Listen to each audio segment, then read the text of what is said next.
Now on Nova. Take a thrill ride into a world stranger than science fiction, where you play the game by breaking some rules, where a new view of the universe pushes you beyond the limits of your wildest imagination. This is the world of string theory, a way of describing every force and all matter, from an atom to Earth to the end of the galaxies, from the birth of time to its final tick, in a single theory, a theory of everything.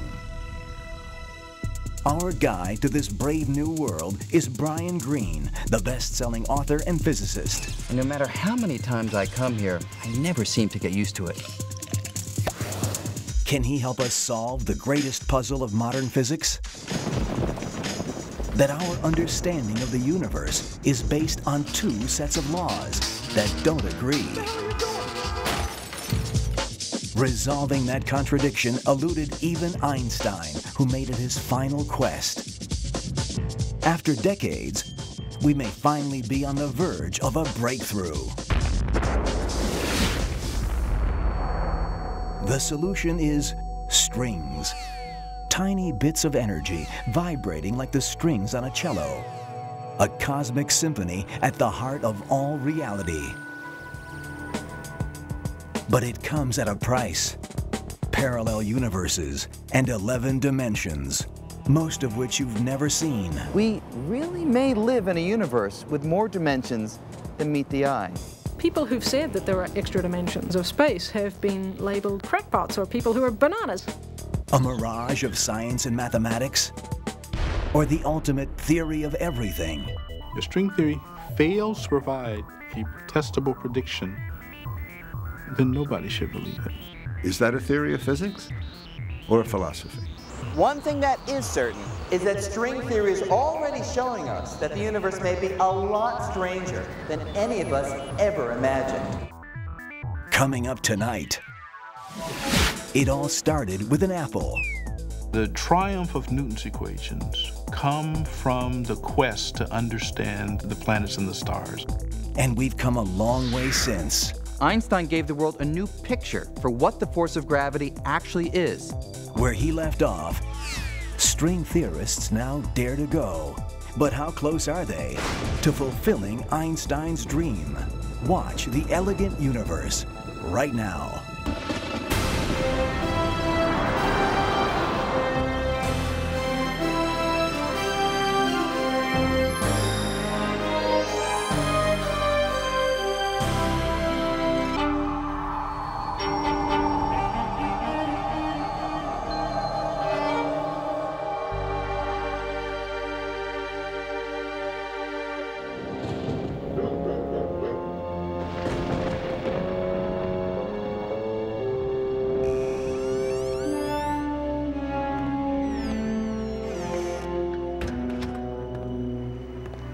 "50 years ago, this house was the scene of one of the greatest mysteries of modern science. A mystery so profound that today, thousands of scientists on the cutting edge of physics are still trying to solve it. Albert Einstein spent his last 2 decades in this modest home in Princeton, New Jersey. And in his second-floor study, Einstein relentlessly sought a single theory so powerful, it would describe all the workings of the universe. Even as he neared the end of his life, Einstein kept a notepad close at hand, furiously trying to come up with the equations for what would come to be known as the theory of everything. Convinced he was on the verge of the most important discovery in the history of science, Einstein ran out of time, his dream unfulfilled. Now, almost a half-century later, Einstein's goal of unification, combining all the laws of the universe in one all-encompassing theory, has become the holy grail of modern physics. And we think we may at last achieve Einstein's dream with a new and radical set of ideas called string theory. But if this revolutionary theory is right, we are in for quite a shock. String theory says we may be living in a universe where reality meets science fiction. A universe of 11 dimensions, with parallel universes right next door. An elegant universe composed entirely of the music of strings. But for all its ambition, the basic idea of string theory is surprisingly simple. It says that everything in the universe, from the tiniest particle to the most distant star, is made from one kind of ingredient: unimaginably small, vibrating strands of energy called strings. Just as the strings of a cello can give rise to a rich variety of musical notes, the tiny strings in string theory vibrate in a multitude of different ways, making up all the constituents of nature. In other words, the universe is like a grand cosmic symphony, resonating with all the various notes these tiny, vibrating strands of energy can play. String theory is still in its infancy, but it's already revealing a radically new picture of the universe, one that is both strange and beautiful. But what makes us think we can understand all the complexity of the universe, let alone reduce it to a single theory of everything? We have R mu nu minus a half G mu nu R. You remember how this goes. Equals 8 pi G T mu nu. Comes from varying the Einstein-Hilbert action. We get the field equations. And this term, you remember what this is called? No. That's the scalar curvature. This is the Ricci tensor. Have you been studying this at all? No matter how hard you try, you can't teach physics to a dog. Their brains just aren't wired to grasp it. But what about us? How do we know that we're wired to comprehend the deepest laws of the universe? Well, physicists today are confident that we are. And we're picking up where Einstein left off in his quest for unification. Unification would be the formulation of a law that describes perhaps everything in the known universe from one single idea, one master equation. And we think that there might be this master equation because throughout the course of the last 200 years or so, our understanding of the universe has given us a variety of explanations that are all pointing towards one spot. They seem to all be converging on one nugget of an idea that we're still trying to find. Unification is where it's at. Unification is what we're trying to accomplish. The whole aim of fundamental physics is to see more and more of the world's phenomena in terms of fewer and simpler principles. We feel as physicists that if we can explain a wide number of phenomena in a very simple manner, that's somehow progress. There is almost an emotional aspect to the way in which the great theories in physics sort of encompass a wide variety of apparently different physical phenomena. So this idea that we should be aiming to unify our understanding is inherent, essentially, to the whole way in which this kind of science progresses. And long before Einstein, the quest for unification began with the most famous accident in the history of science. As the story goes, one day in 1665, a young man was sitting under a tree when all of a sudden he saw an apple fall from above. And with the fall of that apple, Isaac Newton revolutionized our picture of the universe. In an audacious proposal for his time, Newton proclaimed that the force pulling apples to the ground and the force keeping the moon in orbit around the Earth were actually one and the same. In one fell swoop, Newton unified the heavens and the earth in a single theory he called gravity. The unification of the celestial with the terrestrial, that the same laws that govern the planets in their motions govern the tides and the falling of fruit here on Earth. It was a fantastic unification of our picture of nature. Gravity was the first force to be understood scientifically, though 3 more would eventually follow. And although Newton discovered his law of gravity more than 300 years ago, his equations describing this force make such accurate predictions that we still make use of them today. In fact, scientists needed nothing more than Newton's equations to plot the course of a rocket that landed men on the moon. 11, this is Houston. Yet, there was a problem. While his laws described the strength of gravity with great accuracy, Newton was harboring an embarrassing secret. He had no idea how gravity actually works.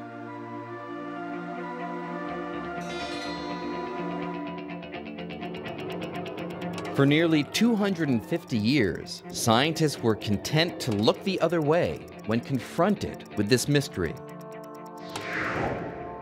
But in the early 1900s, an unknown clerk working in the Swiss patent office would change all that.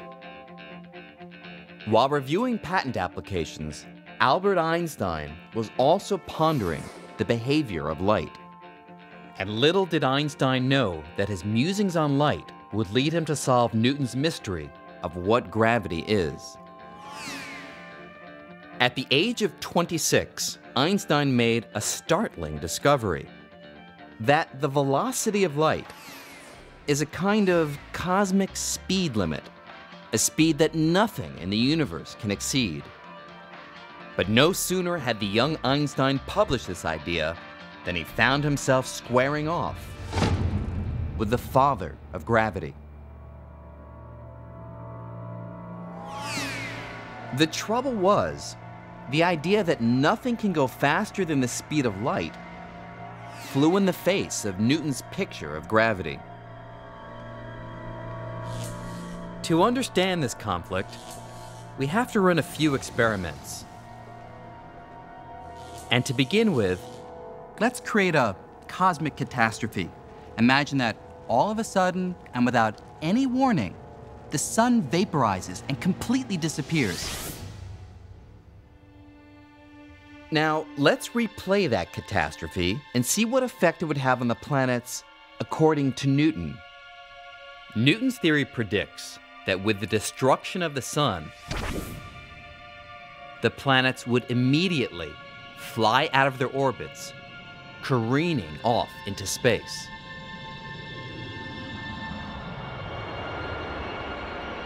In other words, Newton thought that gravity was a force that acts instantaneously across any distance, and so we would immediately feel the effect of the sun's destruction. But Einstein saw a big problem with Newton's theory. A problem that arose from his work with light. Einstein knew light doesn't travel instantaneously. In fact, it takes 8 minutes for the sun's rays to travel the 93 million miles to the Earth. And since he had shown that nothing, not even gravity, can travel faster than light, how could the Earth be released from orbit before the darkness resulting from the sun's disappearance reached our eyes?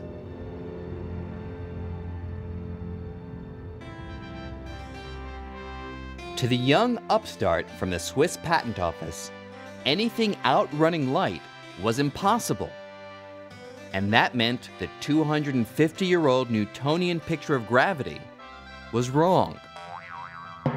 If Newton is wrong, then why do the planets stay up? Because remember, the triumph of Newton's equations come from the quest to understand the planets and the stars, in particular the problem of why do the planets have the orbits that they do. And with Newton's equations, you can calculate the way that the planets will move. Einstein's got to resolve this dilemma. In his late 20s, Einstein had to come up with a new picture of the universe in which gravity does not exceed the cosmic speed limit. Still working his day job in the patent office, Einstein embarked on a solitary quest to solve this mystery. After nearly 10 years of racking his brain, he found the answer in a new kind of unification. Einstein came to think of the three dimensions of space and the single dimension of time as bound together in a single fabric of space-time.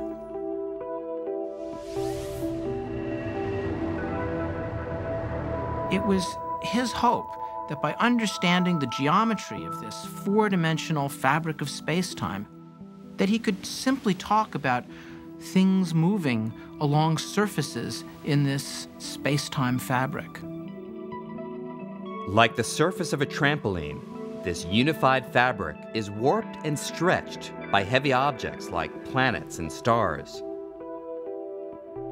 And it's this warping or curving of space-time that creates what we feel as gravity.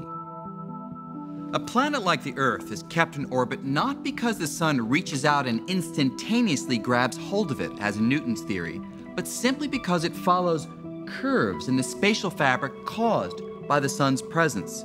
So, with this new understanding of gravity, let's rerun the cosmic catastrophe. Let's see what happens now if the sun disappears. The gravitational disturbance that results will form a wave that travels across the spatial fabric in much the same way that a pebble dropped into a pond makes ripples that travel across the surface of the water. So we wouldn't feel a change in our orbit around the sun until this wave reached the Earth. What's more, Einstein calculated that these ripples of gravity travel at exactly the speed of light. And so, with this new approach, Einstein resolved the conflict with Newton over how fast gravity travels. And more than that, Einstein gave the world a new picture for what the force of gravity actually is. Its warps and curves in the fabric of space and time. Einstein called this new picture of gravity general relativity. And within a few short years, Albert Einstein became a household name. Einstein was like a rock star in his day. He was one of the most widely known and recognizable figures alive. He and perhaps Charlie Chaplin were the reigning kings of the popular media. People followed his work, and they were anticipating, because of this wonderful thing he had done with general relativity, this recasting the laws of gravity out of his head, there was the thought he could do it again, and people want to be in on that. Despite all that he had achieved, Einstein wasn't satisfied.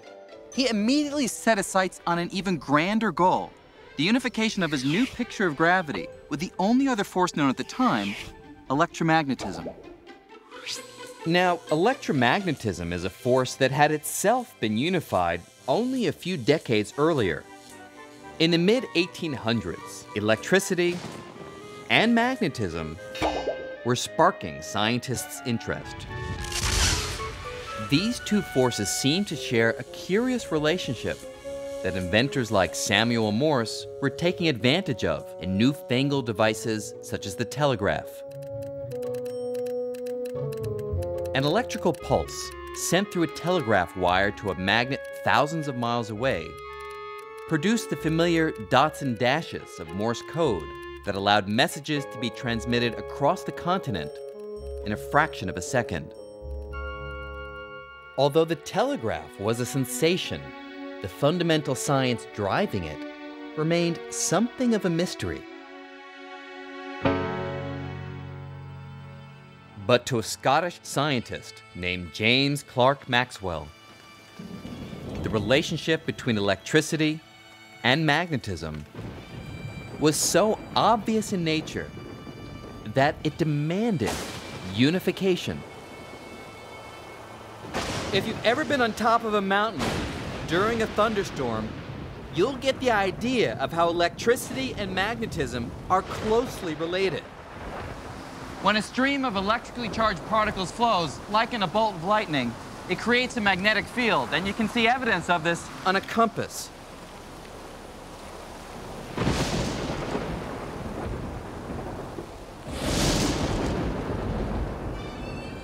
Obsessed with this relationship, the Scot was determined to explain the connection between electricity and magnetism in the language of mathematics. Casting new light on the subject, Maxwell devised a set of 4 elegant mathematical equations that unified electricity and magnetism in a single force called electromagnetism. And like Isaac Newton before him, Maxwell's unification took science a step closer to cracking the code of the universe.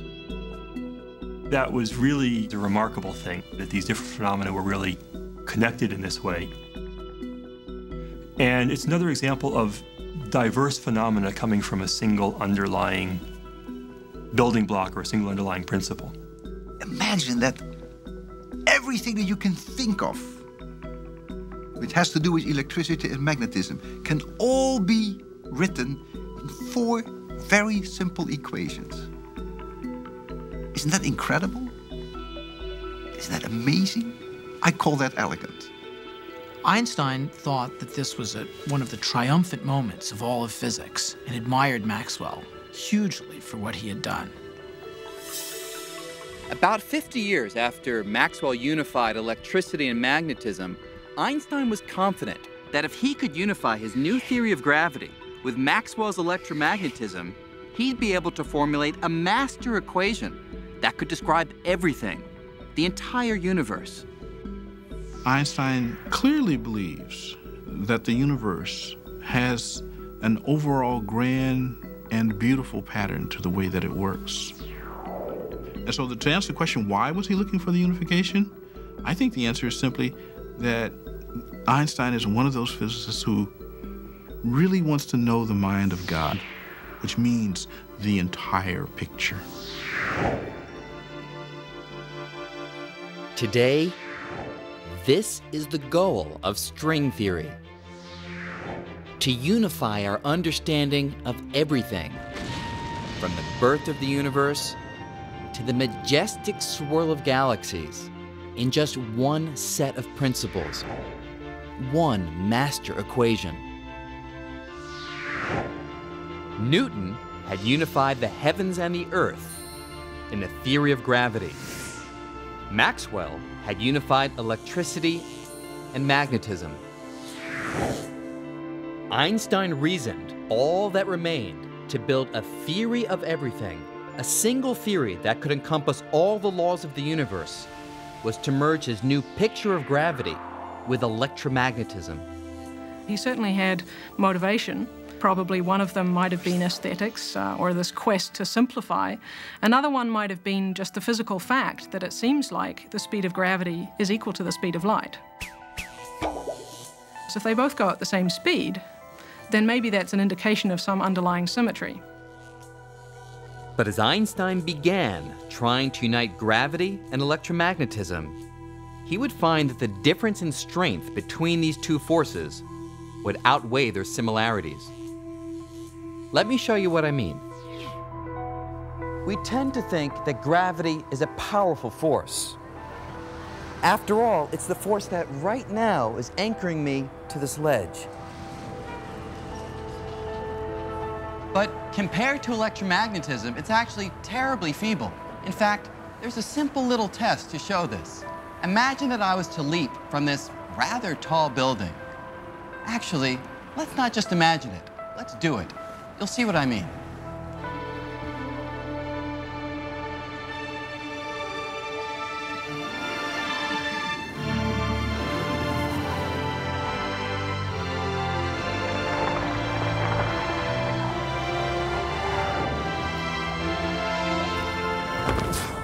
Now, of course, I really should have been flattened, but the important question is, what kept me from crashing through the sidewalk and hurtling right down to the center of the Earth?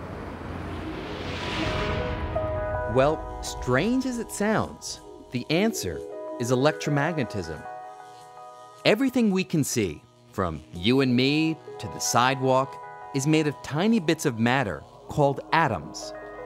And the outer shell of every atom contains a negative electrical charge. So when my atoms collide with the atoms in the cement, these electrical charges repel each other with such strength that just a little piece of sidewalk can resist the entire Earth's gravity and stop me from falling. In fact, the electromagnetic force is billions and billions of times stronger than gravity. That seems a little strange because gravity keeps our feet to the ground, it keeps the Earth going around the sun. But in actual fact, it manages to do that only because it acts on huge, enormous conglomerates of matter. You know, you, me, the Earth, the sun. But really at the level of individual atoms, gravity is a really incredibly feeble, tiny force. It would be an uphill battle for Einstein to unify these two forces of wildly different strengths. And to make matters worse, barely had he begun before sweeping changes in the world of physics would leave him behind. Einstein had achieved so much in the years up to about 1920 that he naturally expected that he could go on by playing the same theoretical games and go on achieving great things. And he couldn't. Nature revealed itself in other ways in the 1920s and 1930s, and the particular tricks and tools that Einstein had at his disposal that had been so fabulously successful just weren't applicable anymore.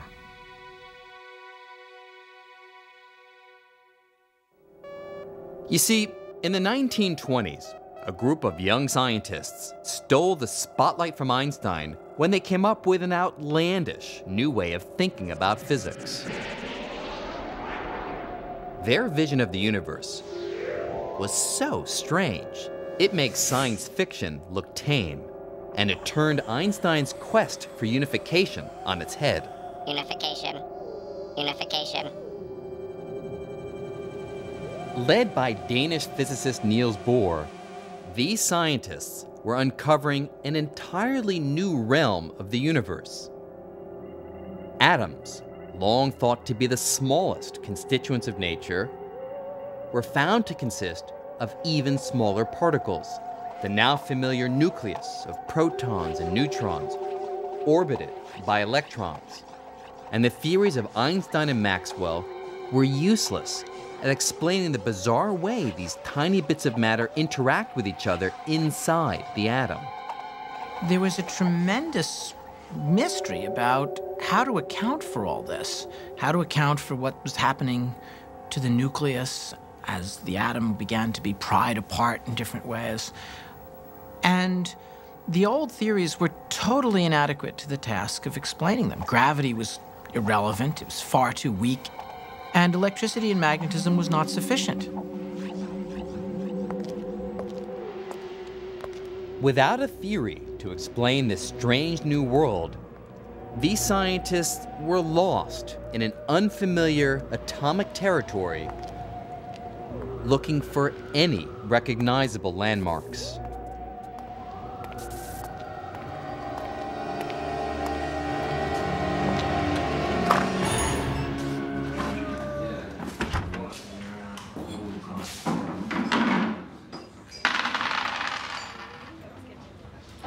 Then, in the late 1920s, all that changed.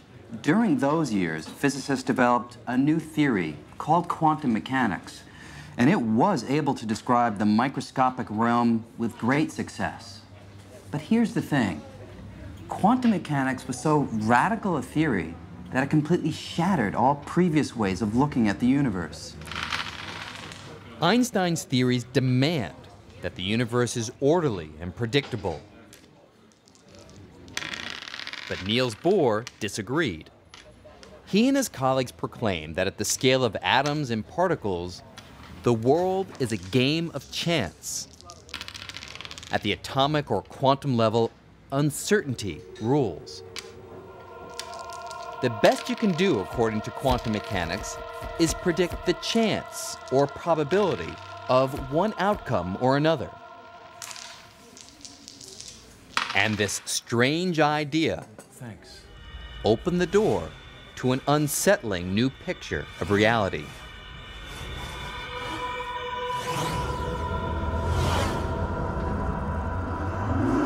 It was so unsettling that if the bizarre features of quantum mechanics were noticeable in our everyday world, like they are here in the Quantum Cafe, you might think you'd lost your mind.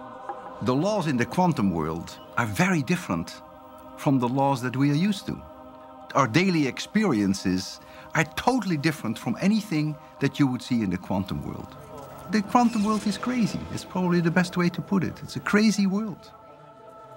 For nearly 80 years, quantum mechanics has successfully claimed that the strange and bizarre are typical of how our universe actually behaves on extremely small scales. At the scale of everyday life, we don't directly experience the weirdness of quantum mechanics.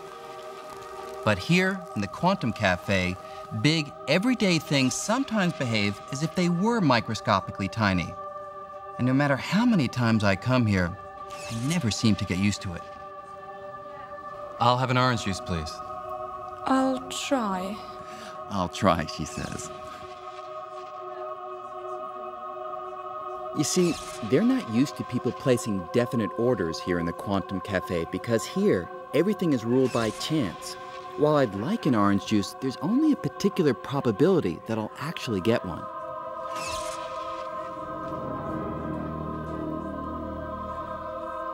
And there's no reason to be disappointed with one particular outcome or another because quantum mechanics suggests that each of the possibilities, like getting a yellow juice or a red juice, may actually happen.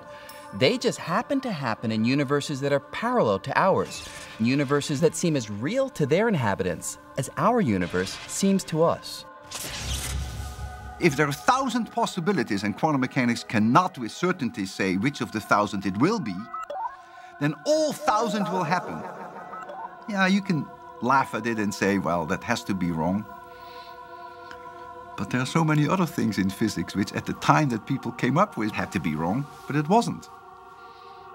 You have to be a little careful, I think, before you say this is clearly wrong. And even in our own universe, quantum mechanics says there's a chance that things we'd ordinarily think of as impossible can actually happen. For example, there's a chance that particles can pass right through walls or barriers that seem impenetrable to you or me. There's even a chance that I could pass through something solid, like a wall. Now, quantum calculations do show that the probability for this to happen in the everyday world is so small that I'd need to continue walking into the wall for nearly an eternity before having a reasonable chance of succeeding. But here, these kind of things happen all the time. You have to learn to abandon those assumptions that you have about the world in order to understand quantum mechanics. In my gut, in my belly, do I feel like I have a deep intuitive understanding of quantum mechanics? No. And neither did Einstein. He never lost faith that the universe behaves in a certain and predictable way. The idea that all we can do is calculate the odds that things will turn out one way or another was something Einstein deeply resisted. Quantum mechanics says that you can't know for certain the outcome of any experiment. You can only assign a certain probability to the outcome of any experiment. And this Einstein disliked intensely. He used to say, God does not throw dice. Yet experiment after experiment showed Einstein was wrong, and that quantum mechanics really does describe how the world works at the subatomic level. So quantum mechanics is not a luxury, something that you can do without. I mean, why is water the way it is? Why does light go straight through water? Why is it transparent? Why are other things not transparent? How do molecules form? Why are they reacting the way they react? The moment that you want to understand anything at an atomic level, as non-intuitive as it is, at that moment you can only make progress with quantum mechanics. Quantum mechanics is fantastically accurate. There has never been a prediction of quantum mechanics that has contradicted an observation. Never. By the 1930s, Einstein's quest for unification was floundering, while quantum mechanics was unlocking the secrets of the atom. Scientists found that gravity and electromagnetism are not the only forces ruling the universe. Probing the structure of the atom, they discovered two more forces. One, dubbed the strong nuclear force, acts like a superglue, holding the nucleus of every atom together, binding protons to neutrons. And the other, called the weak nuclear force, allows neutrons to turn into protons, giving off radiation in the process. At the quantum level, the force we're most familiar with, gravity, was completely overshadowed by electromagnetism and these two new forces. Now, the strong and weak forces may seem obscure, but in one sense at least, we're all very much aware of their power. At 5:29 on the morning of July 16, 1945, that power was revealed by an act that would change the course of history. In the middle of the desert in New Mexico, at the top of a steel tower, about 100 feet above the top of this monument, the first atomic bomb was detonated. It was only about 5 feet across, but that bomb packed a punch equivalent to about 20,000 tons of TNT.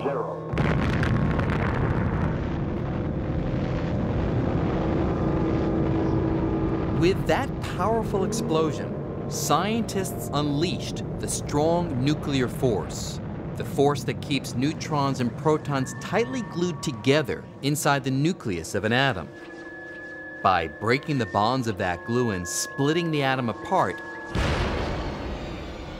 vast, truly unbelievable amounts of destructive energy were released.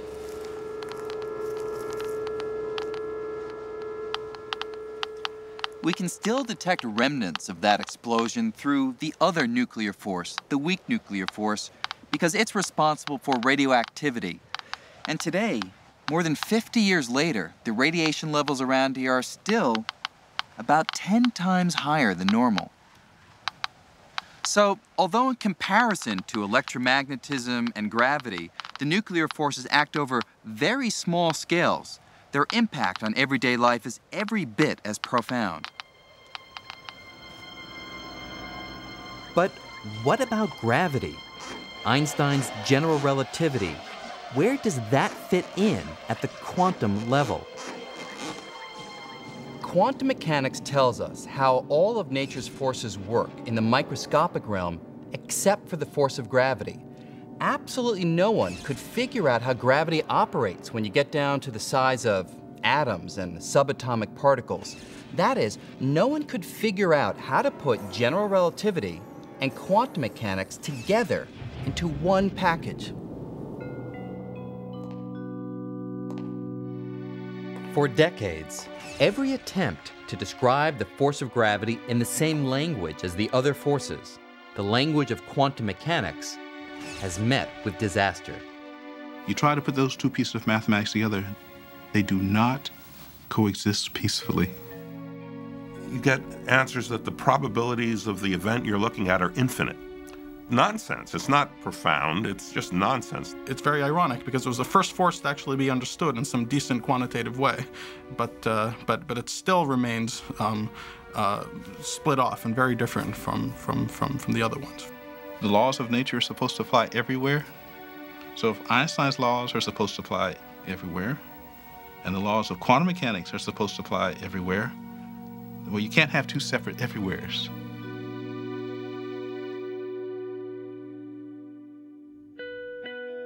In 1933, after fleeing Nazi Germany, Einstein settled in Princeton, New Jersey.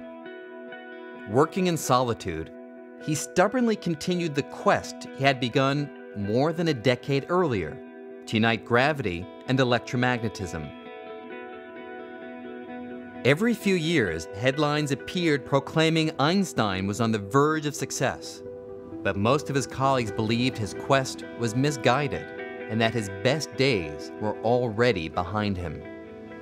Einstein in his later years got rather detached from the work of physics in general and stopped reading people's papers. I don't even think he knew there was such a thing as the weak nuclear force. He didn't pay attention to those things.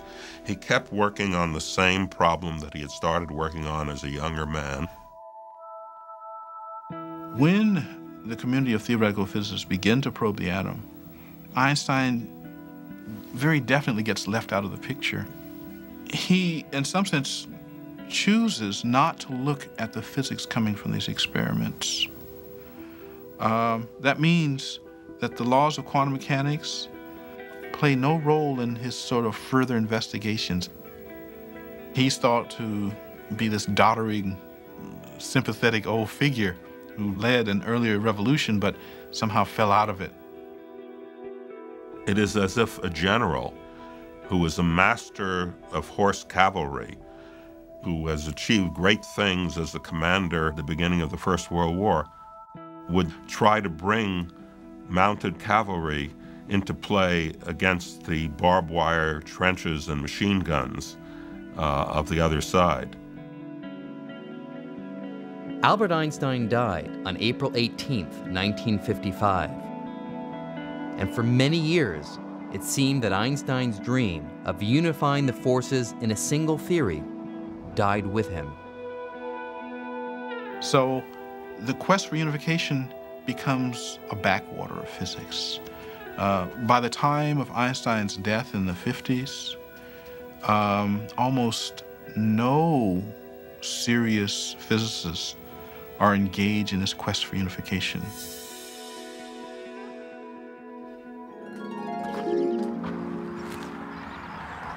In the years since, physics split into two separate camps. One that uses general relativity to study big and heavy objects, things like stars, galaxies, and the universe as a whole. And another that uses quantum mechanics to study the tiniest of objects like atoms and particles.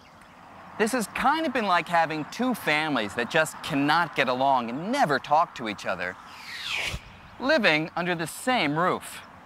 There just seemed to be no way to combine quantum mechanics and general relativity in a single theory that could describe the universe on all scales.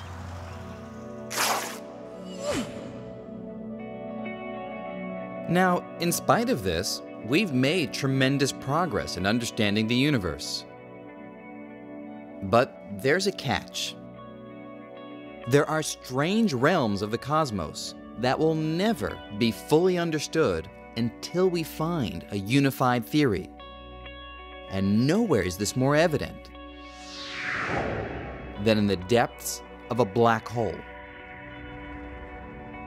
A German astronomer named Karl Schwarzschild first proposed what we now call black holes in 1916. While stationed on the front lines in World War I, he solved the equations of Einstein's general relativity in a new and puzzling way. Between calculations of artillery trajectories, Schwarzschild figured out that an enormous amount of mass, like that of a very dense star, concentrated in a small area, would warp the fabric of space-time so severely that nothing, not even light, could escape its gravitational pull. For decades, physicists were skeptical that Schwarzschild's calculations were anything more than theory. But today, satellite telescopes probing deep into space are discovering regions with enormous gravitational pull that most scientists believe are black holes. Schwarzschild's theory now seems to be reality. So here's the question.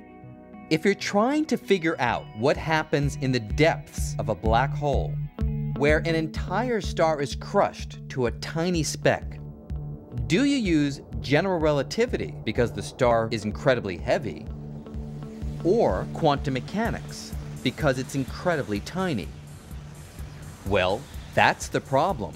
Since the center of a black hole is both tiny and heavy, you can't avoid using both theories at the same time.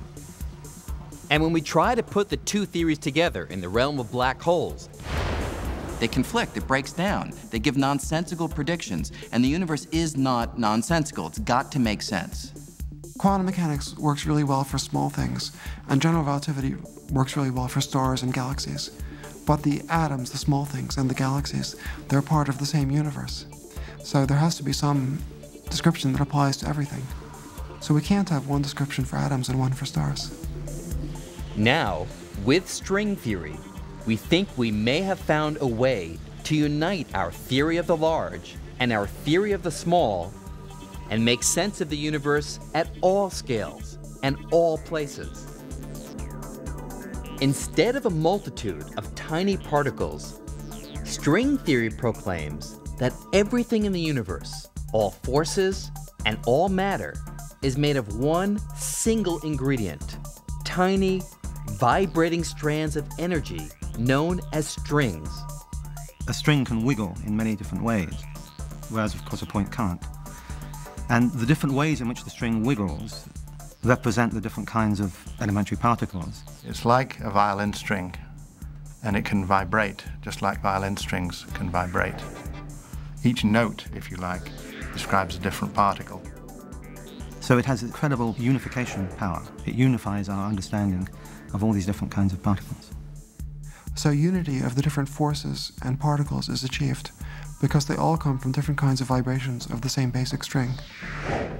It's a simple idea with far-reaching consequences.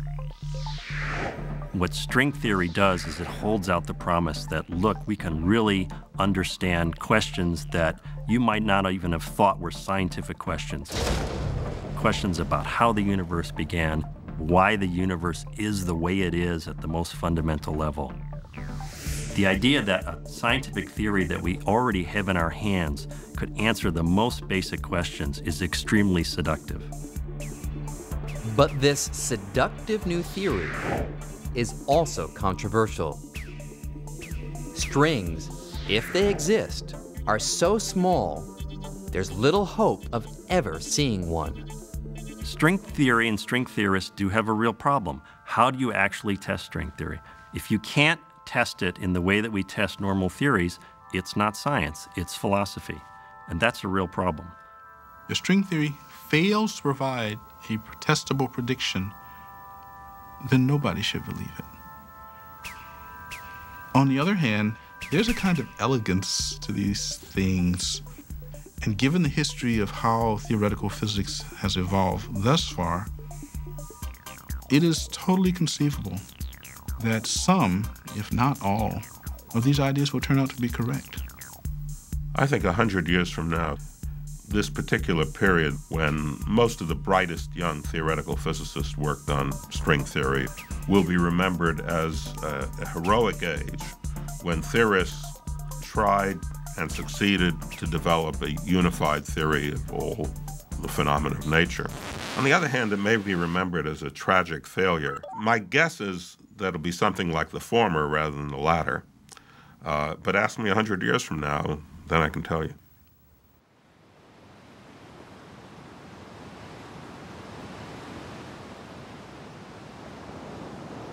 Our understanding of the universe has come an enormously long way during the last 3 centuries. Just consider this. Isaac Newton, who's perhaps the greatest scientist of all time, once said, I have been like a boy, playing on the seashore, diverting myself and now and then finding a smoother pebble or prettier shell than usual, while the great ocean of truth lay before me, all undiscovered.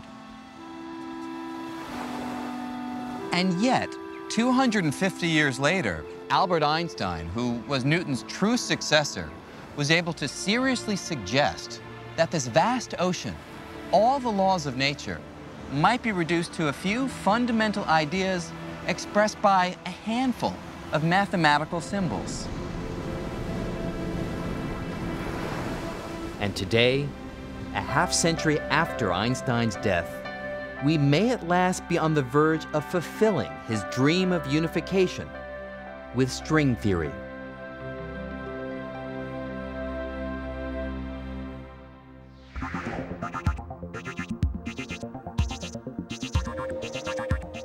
But where did this daring and strange new theory come from?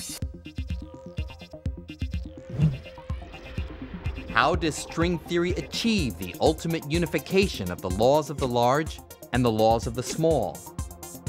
And how will we know if it's right or wrong? No experiment can ever check up what's going on at the distances that are being studied. The theory is permanently safe. Is that a theory of physics or a philosophy? It isn't written in the stars that we're going to succeed, but in the end, we hope we will have a single theory that governs everything.